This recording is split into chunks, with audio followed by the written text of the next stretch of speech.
കഴിഞ്ഞ കുറച്ച് ദിവസങ്ങൾക്ക് മുൻപ് പതഞ്ജലിക്കെതിരെ ഒരു രൂക്ഷ വിമർശനമുയർത്തി സുപ്രീം കോടതി വിധിയിറക്കിയിരുന്നു. മാജിക് റെമഡി ആക്ട് പ്രകാരം പതഞ്ജലിയുടെ പരസ്യങ്ങൾക്ക് വിലക്ക് നൽകിയിരിക്കുകയാണിപ്പോൾ. അതായത് പതഞ്ജലിയുടെ ഒരു പ്രൊഡക്റ്റിന്റെയും പരസ്യങ്ങൾ പ്രദർശിപ്പിക്കാൻ പാടില്ല എന്നുള്ളത്. ഇനി എന്താണ് ഈ മാജിക് റെമഡി ആക്ട്? 1954 കൊണ്ടുവന്നിട്ടുള്ള ഒരു ആക്ട് ആണിത്. ഇതിൽ പറയുന്നത് എന്താണ്? ലളിതമായിട്ട് പറഞ്ഞാൽ മാന്ത്രിക ശക്തിയുള്ള മരുന്നാണെന്ന് പറഞ്ഞ് മരുന്നിറക്കാൻ പാടില്ല എന്ന് പറഞ്ഞാൽ ഏത് മാറാരോഗത്തിനും ഈ ഒരു മരുന്ന് പരിഹാരം ചെയ്യുമെന്ന് പറഞ്ഞുകൊണ്ട് ജനങ്ങളെ വിഡ്ഢിയാക്കുന്ന രീതി. പതഞ്ജലി ചെയ്തു കൊണ്ടിരുന്നതും അത് തന്നെയായിരുന്നു. അതുകൊണ്ട് തന്നെയാണ് രുചി സോയയിൽ നിന്നും പതഞ്ജലിയിലേക്കുള്ള വളർച്ച പൊടുന്നനെ വളർന്നതും. ഇതെല്ലാം നമുക്ക് എല്ലാവർക്കും അറിയുന്ന കാര്യം തന്നെയാണ്. പിന്നീട് ആചാര്യ ബാലകൃഷ്ണനും ബാബ രാംദേവും ചേർന്ന് ഒരു വിഭാഗം ജനങ്ങളുടെ വീക്ക്നെസ്സിനെ വിറ്റ് കാശാക്കി ആ സംരംഭത്തെ കൂടുതൽ വളർത്തി എന്ന് തന്നെ പറയാം. ഒരു സാധാരണ കർഷക കുടുംബത്തിൽ ജനിച്ച ബാബ രാംദേവ് പ്രതിമാസം 10 കോടി വരുമാനം ഉള്ള വൻകിട ബിസിനസ്സുകാരനായത് എങ്ങനെയെന്ന് മനസ്സിലായോ? നമ്മൾ അറിയേണ്ട ഒരു കാര്യമുണ്ട്. ശാസ്ത്രത്തിന് പോലും പ്രൂവ് ചെയ്യാൻ സാധിക്കാത്ത 3 കാര്യങ്ങളെയാണ് നമ്മൾ അതാണ് സത്യം എന്ന് കരുതിക്കൊണ്ട് നടക്കുന്നത്.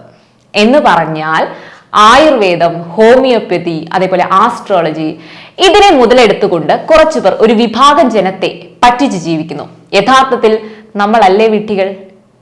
ഇവരെ പോലുള്ള കള്ള വ്യവസായികൾക്ക് ഒരു പാത ഒരുക്കി കൊടുക്കുന്നത് നമ്മൾ സമൂഹമല്ലേ? ഇന്ത്യ എന്നത് സൂപ്പർസ്റ്റീഷ്യസ് സൊസൈറ്റിയാണ് കൂടുതൽ, അല്ലെ? ഇവരെ വിശ്വസിപ്പിക്കാൻ പതഞ്ജലിയുടെ പരസ്യങ്ങൾക്ക് എളുപ്പമായിരുന്നു. അല്ലെങ്കിൽ ലോകം ഒന്നിച്ച് സ്തംഭിച്ചു നിന്ന ഒരു സമയമായിരുന്നു കൊറോണ സമയം. അന്ന് പതഞ്ജലി ഉടൻ തന്നെ മരുന്ന് കണ്ടുപിടിക്കുകയും ഇത് കഴിച്ചാൽ കൊറോണയെ വരില്ല എന്നുള്ള കള്ളപ്രചരണവും നടത്തി. ഇതൊന്നും ആരും മറന്നിട്ടില്ല. ഇതെല്ലാം വിശ്വസിച്ച് ബാബ രാംദേവിനെ പൂജിച്ച് നടക്കുന്ന കുറച്ച് വിഭാഗം കൊറോണയ്ക്കെതിരെയുള്ള പതഞ്ജലിയുടെ മരുന്ന് കഴിച്ചിട്ടുമുണ്ട്. എന്ന് പറഞ്ഞാൽ വിവരക്കേടിനെ മുതലെടുക്കുകയല്ലേ ഇവിടെ ചെയ്തത്. ഇനി മറ്റൊരു കാര്യം, സ്ത്രീകളുടെയും പുരുഷന്മാരുടെയും ലൈംഗിക ശേഷി വർദ്ധിപ്പിക്കുന്നതിനുള്ള മരുന്നുകൾ. ഒന്ന് ശ്രദ്ധിച്ചാൽ മനസ്സിലാകും, ഒരു ഹ്യൂമൻ ബീയിങ്ങിന്റെ ഇമ്പോർട്ടന്റ് നീഡ്സിനെയാണ് പതഞ്ജലി കൈവച്ചിട്ടുള്ള എല്ലാം. മനസ്സിലാകുന്ന ഭാഷയിൽ പറഞ്ഞാൽ വിവരക്കേടിനെയും അമിത വിശ്വാസത്തെയും വിറ്റ് കാശാക്കി സമ്പന്നമായ സംരംഭമാണ്. 2012 പതഞ്ജലി ആയുർവേദത്തിന് 4.5 ബില്യൺ വിറ്റുവരെ നേടാനായിരുന്നു. 2015-16 ആയപ്പോഴേക്കും ഇത് 50 ബില്യനായി ഉയർന്നു. 2020 ആയപ്പോഴേക്കും പതഞ്ജലിയിൽ നിന്നുള്ള വരുമാനം പ്രതിമാസം 9 കോടിക്ക് മുകളിലായി.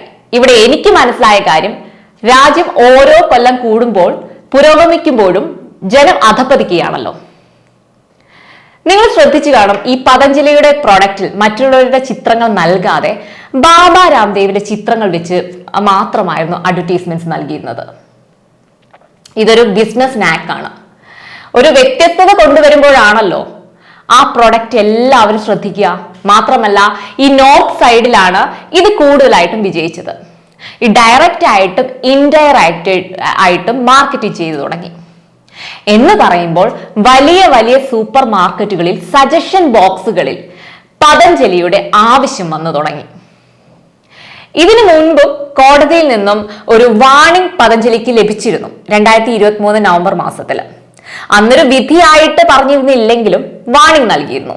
എന്നാൽ വീണ്ടും ജനങ്ങളെ കബളിപ്പിക്കുന്ന രീതിയിലുള്ള പരസ്യങ്ങൾ വന്നു തുടങ്ങിയതിനെ തുടർന്ന് പരാതികൾ കോടതിന് ലഭിച്ചപ്പോഴാണ് വിധിയിറക്കിയത്.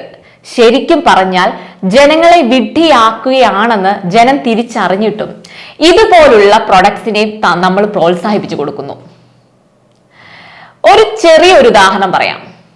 ഇവരിറക്കുന്ന പതഞ്ജലി ഹണി, അതായത് ഈ തേൻ, നമ്മളിൽ എത്ര പേര് ഉപയോഗിച്ചിട്ടുണ്ട്? ഈ പറയുന്ന തേനില് നല്ലൊരു പങ്കും പഞ്ചസാരയും ശർക്കരയും ഉണ്ട്. അത് ഉപയോഗിച്ചവർക്കറിയാം. എന്നിട്ടും അത് മാർക്കറ്റിൽ വിൽക്കുന്നു. എന്തുകൊണ്ട്? അത് വാങ്ങാൻ ആളുകളുണ്ട്, അതുകൊണ്ട് തന്നെ. അതുപോലെ കുറച്ചു കാലങ്ങൾക്ക് മുൻപ് വിവാദമായിരുന്നു പതഞ്ജലിയുടെ പ്രൊഡക്ട്സിൽ മനുഷ്യന്റെയും മൃഗങ്ങളുടെയും എല്ല് പൊടിച്ച് ചേർക്കുന്നു എന്നുള്ളതും. അതൊക്കെ വലിയ വാദങ്ങളായതായിരുന്നു. ഇതെല്ലാം ലോകം കേട്ടിരുന്ന കാര്യമാണ്. എന്നിട്ടും പതഞ്ജലി മുന്നോട്ട് തന്നെ വന്നു. ഒരു തരത്തിലുള്ള കോട്ടവും പതഞ്ജലിക്ക് സംഭവിച്ചിട്ടില്ലായിരുന്നു. കാരണം പരസ്യങ്ങൾ. തെറ്റായ രീതിയിലുള്ള പരസ്യങ്ങൾ പ്രചരിച്ചിട്ടും പതഞ്ജലി വിജയിച്ചിട്ടുണ്ടെങ്കിൽ ജനം വിഡ്ഢിയാണെന്ന് തന്നെ പറയാം, അല്ലെ? പിന്നെ സ്വന്തം കുഴിമാടം താൻ തന്നെ കുഴിച്ചു എന്ന് പണ്ടുള്ളവർ പറയും. അതിതാണ്, മറ്റുള്ള ചികിത്സാ രീതികളെ തള്ളി പറഞ്ഞുകൊണ്ടുള്ള പരസ്യ ചിത്രീകരണങ്ങൾ പതഞ്ജലി ചെയ്തു.